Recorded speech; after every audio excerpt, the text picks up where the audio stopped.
उसके पास था, मेरे पास गुलाल। जो भी जिसके पास था उसने दिया उछाल।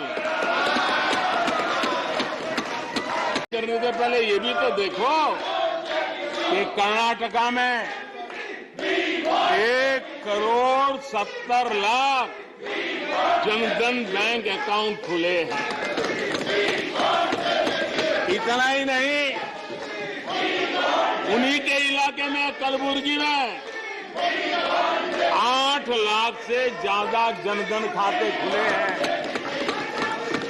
अब सभापति जी बताइए, इतने बैंक के खाते खुल जाए, इतना एम्पावरमेंट हो जाए, लोग इतने जागरूक हो जाए और किसी का इतने सालों के बाद खाता बंद हो जाए तो उनकी पीड़ा मैं समझ सकता हूं और बार बार उनका दर्द झलकता है। और मैं तो हैरान हूं, कभी कभी यहां तक कह देते हैं एक दलित को हरा दिया। अरे भाई, उसी इलाके की जनता जनार्दन है, उसने दूसरे दलित को जीता दिया।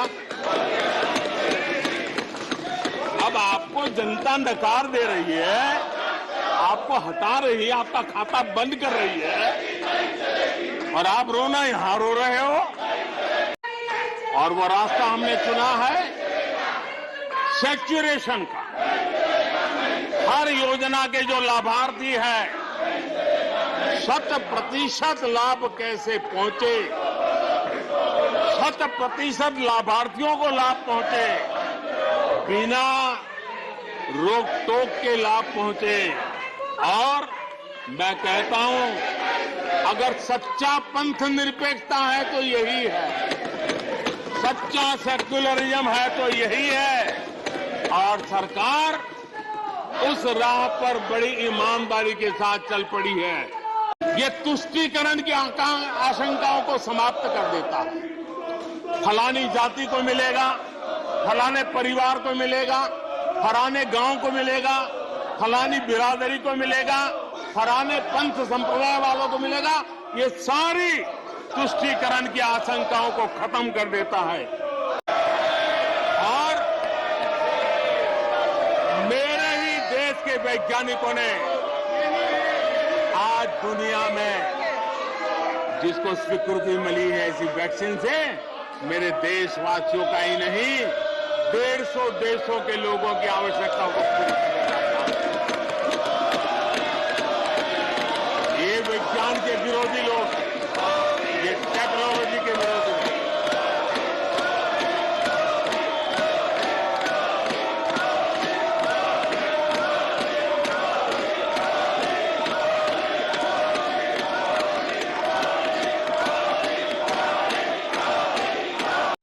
हमने अपने उद्यमियों के लिए स्पेस, डिफेंस, ड्रोन, माइनिंग, कोल अनेक क्षेत्रों को खोला है, जिसके कारण रोजगार की संभावना में नई गति आई है। महात्मा गांधी के साथ जो व्यवस्था जुड़ी हुई है, खादी ग्रामोद्योग को भी डुबो दिया था। आजादी के बाद सर्वाधिक खादी ग्रामोद्योग के रिकॉर्ड तोड़ने का काम हमारे कालखंड में हुआ। आदरणीय सभापति जी, मैंने किसी अखबार में पढ़ा था, मैं कोई वेरीफाई तो नहीं किया है, और उस रिपोर्ट कह रही थी 600 जितनी सरकारी योजनाएं सिर्फ गांधी नेहरू परिवार के नाम पे है।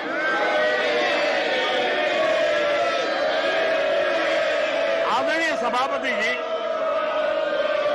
किसी कार्यक्रम में अगर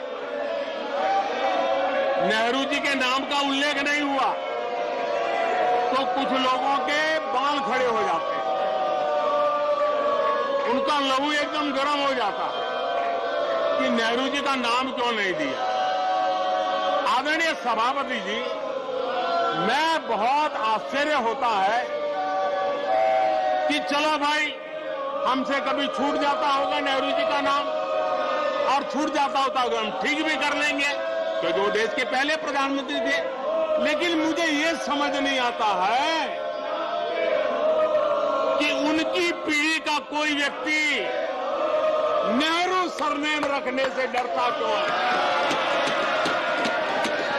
क्या शर्मिंदगी है नेहरू सरनेम रखने से? क्या शर्मिंदगी है?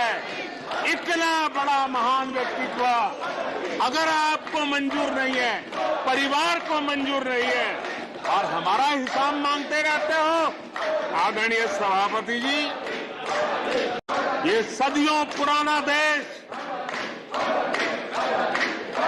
सामान्य मानवी के पसीने और पुरुषार्थ से बना हुआ देश, जन जन की पीढ़ियों की परंपरा से बना हुआ देश है।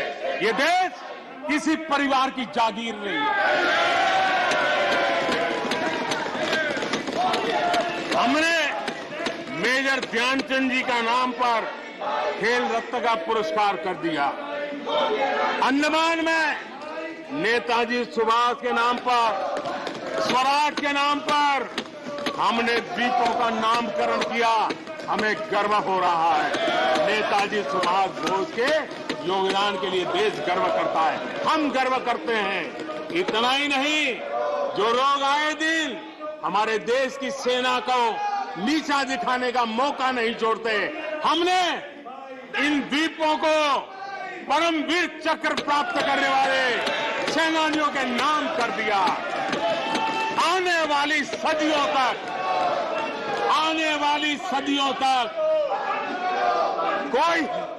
कोई हिमालय की चोटी एक एवरेस्ट व्यक्ति के नाम पर एवरेस्ट बन गई। मेरे द्वीप समूह, मेरे परमवीर चक्र विजेता, मेरे देश के सेनानियों के नाम कर दिया।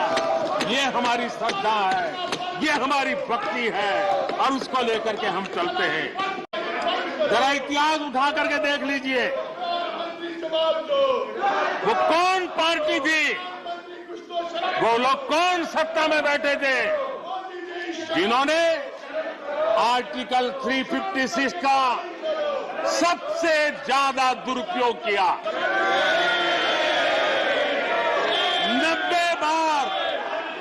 90 बार चुनी हुई सरकारों को गिरा दिया। कौन है वो? कौन है जिन्होंने किया? कौन है जिन्होंने किया? कौन है जिन्होंने किया? इतना ही नहीं सभापति जी, एक प्रधानमंत्री ने आर्टिकल 356 का 50 बार उपयोग किया, आधी सेंचुरी कर दी। वो नाम है श्रीमती इंदिरा गांधी का। 50 बार सरकारों को गिरा दिया। केरल में आज जो लोग इनके साथ खड़े हैं, जरा याद कर लीजिए, थोड़ा बार माइक लगा दीजिए। केरल में वामपंथी सरकार चुनी गई, जिसे पंडित नेहरू पसंद नहीं करते थे। कुछ ही कालखंड के अंदर चुनी हुई पहली सरकार को गिराते थे। आज आप वहां खड़े हैं, आपके साथ क्या हुआ था जरा याद कीजिए। आदरणीय सभापति जी, जरा डीएमके के मित्रों को भी बताता हूं, तमिलनाडु में एमजीआर और करुणानिधि जैसे दिग्गजों की सरकारें, उन सरकारों को भी इन्हीं कांग्रेस वालों ने बर्खास्त कर दिया।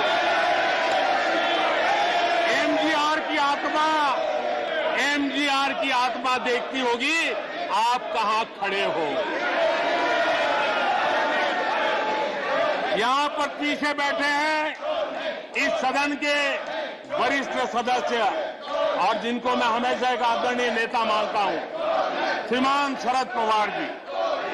1980 में शरद पवार जी का आयु 35-40 साल की थी। एक नौजवान मुख्यमंत्री महाराष्ट्र की सेवा करने के लिए निकला था, उनकी सरकार को भी गिरा दिया गया, और आज वो वहां है। आज वो वहां हर क्षेत्रीय नेता को उन्होंने परेशान किया। और एनटीआर के साथ क्या किया। यहां कुछ लोग आज कपड़े बदले होंगे, नाम बदला होगा, ज्योतिषियों की सूचना के अनुसार नाम बदला होगा, लेकिन कभी वो भी उनके साथ थे। उस एनटीआर की सरकार को, और वो तबीयत के लिए अमेरिका गए थे, अपने हेल्थ के लिए गए थे। आपने एनटीआर की सरकार को गिराने का प्रयास किया। ये कांग्रेस की राजनीति का स्तर था। आदरणीय सभापति जी, अखबार निकाल के देख लीजिए, हर अखबार लिखता था कि राजभवनों को कांग्रेस के दफ्तर बना दिए गए हैं, कांग्रेस के हेडक्वार्टर बना दिए गए। 2005 में झारखंड में एनडीए के पास ज्यादा सीटें थी, लेकिन गवर्नर ने यूपीओ को शपथ के लिए बुला लिया था। 1982 में हरियाणा में भाजपा और देवीलाल के पास प्री पोल उनका एग्रीमेंट था, उसके बावजूद भी गवर्नर ने कांग्रेस की सरकार के लिए निमंत्रण कर दिया था। ये कांग्रेस के पाप, और आज देश को गुमराह करने की बातें कर रहे हैं। आदरणीय सभापति जी, मैं एक बात को जानना चाहता हूं, मैं एक गंभीर विषय की ओर अब ध्यान देना भी चाहता हूं। महत्वपूर्ण विषयों को मैंने स्पर्श किया है, और आज देश में आर्थिक नीतियों की जिनको समझ नहीं है, जो 24 घंटा राजनीति के सिवाय कुछ सोचते नहीं है, जो सत्ता के खेल खेलना यही जिनको सार्वजनिक जीवन का काम दिखता है, उन्होंने अर्थनीति को अनर्थ नीति में परिवर्तित कर दिया। मैं उनको चेतावनी देना चाहता हूं, और मैं इस सदन की गंभीरता के साथ उनसे कहना चाहता हूं कि अपने रिस्पेक्टिव स्टेट को जाके समझाएं कि ये गलत रास्ते पर न चले जाए। हम हमारे पड़ोस के देशों का हाल देख रहे हैं कि वहां पर क्या हाल हुआ है। अनाप शनाप कर्ज लेकर के किस प्रकार के देशों को डुबो दिए गए। आज हमारे देश में भी तत्कालीन लाभ के लिए अगर भुगतान करेगा तो आने वाली पीढ़ी करेगी। हम तो कर्ज करो जीपीओ वाला खेल आने वाला देखेगा। ये कुछ राज्यों ने अपनाया है, वो उनका तो तबाह कर देंगे, देश को भी बर्बाद कर देंगे। अब देश अब कर्ज के तले दबते जा रहे हैं। ये देश आज दुनिया में उनको कर्ज देने के लिए कोई तैयार नहीं है। ये मुसीबतों से गुजर रहे हैं। मैं राजनीतिक वैचारिक मतभेद हो सकते हैं, दलों के विषय में एक दूसरे के प्रति टीका टिप्पणी हो सकती है, लेकिन देश की आर्थिक सेहत के साथ खिलवाड़ मत कीजिए। आर्थिक सेहत के साथ खिलवाड़ मत कीजिए। आप ऐसा कोई पाप मत कीजिए जो आपके बच्चों के अधिकारों को छीन ले और आज अपना मौज कर लें और बच्चों के नसीब में बर्बादी छोड़ के चले जाए। ऐसा करके न जाए। आज आपको पॉलिटिकली सूट कर, मैंने तो देखा एक मुख्यमंत्री ने बयान दिया कि भाई अब ठीक है, मैं तो निर्णय करता हूं, अभी मुसीबत मुझे कहां आएगी, 2030-32 के बाद आएगी, जो आएगा वो भुगतेगा। क्या कोई देश ऐसे चलता है क्या? लेकिन ये जो वृत्ति बन रही है वो बहुत चिंता का विषय है। आदरणीय सभापति जी, देश की आर्थिक सेहत के लिए राज्यों ने भी अपनी आर्थिक सेहत के संबंध में डिसिप्लिन का रास्ता चुनना पड़ेगा, और तभी जाकर के वे राज्य भी इस विकास की यात्रा का लाभ ले पाएंगे और उनके राज्यों के नागरिकों का भला करने में हमें भी सुविधा हो जाएगी, ताकि हम उन तक लाभ पहुंचाना चाहते हैं। आदरणीय सभापति जी, 2047 में यह देश विकसित भारत बने, ये हम सबका संकल्प है। 140 करोड़ देशवासियों का संकल्प है। अब देश पीछे मुड़ करके देखने को तैयार नहीं है। देश लंबी छलांग मारने को तैयार है। जिनकी 2 वक्त की रोटी का सपना था, उसको आपने एड्रेस नहीं किया, हमने उसको एड्रेस किया है। जिसको सामाजिक न्याय की अपेक्षा थी, जो आपने एड्रेस नहीं किया, हमने एड्रेस किया है। जो अवसरों को तलाशता था, उन अवसरों को उपलब्ध कराने के लिए हमने अनेक कदम उठाए हैं और आजाद भारत का जो सपना है, उन सपने को पूरा करने के लिए हम संकल्पबद्ध होकर के चले। और आदरणीय सभापति जी, देश देख रहा है, देश देख रहा है, एक अकेला कितनों को भारी पड़ रहा है, एक अकेला कितनों को भारी पड़ रहा है। अरे नारे बोलने के लिए भी, नारे बोलने के लिए भी उनको बदल करना पड़ता है। जो भी ये बोलता है, जन के फर्ज से आवाज की जवाब देना।